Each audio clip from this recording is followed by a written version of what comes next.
La façade est grise, un peu terne aussi. Depuis 1894, elle en a vu passer des passants distraits comme celui-ci.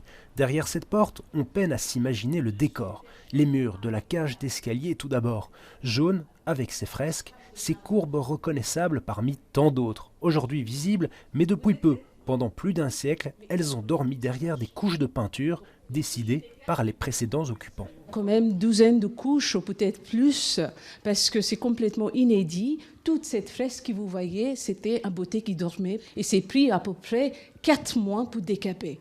Toute la entrée et toutes les cages escaliers. Les cages escaliers, c'est 8 étages, étages entre les étages. Donc c'est un grand parti. Et ils sont 4 mètres de hauteur, comme vous voyez. Des heures de travail réalisées à main nue au scalpel pendant le confinement. Décapé pour restaurer. À terme, cela ressemblera à ceci. Une petite partie déjà terminée dans le jardin d'hiver.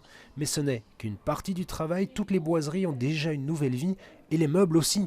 Pourtant, l'ancien propriétaire les avait laissés dans la cave. Et ça aussi, c'est quand même génie de Horta. Dans les caves, les portes, il y a un système de ventilation. Et à cause de ça, les meubles, ce n'étaient pas des tués, punis.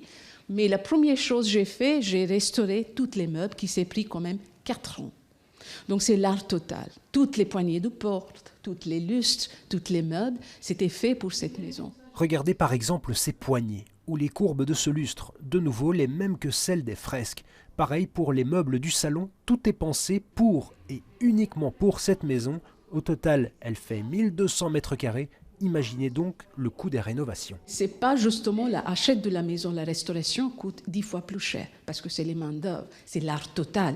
Il faut restaurer tout. On pouvait pas juste enlever une petite tulipe et acheter dans les magasins. Il faut reconstruire chaque pièce. Aujourd'hui, Noupour lance d'ailleurs un appel à des mécènes pour terminer la restauration et s'attaquer à la façade. En tout cas, si vous souhaitez visiter l'édifice, elle vous y accueille avec plaisir. Ce rendez-vous.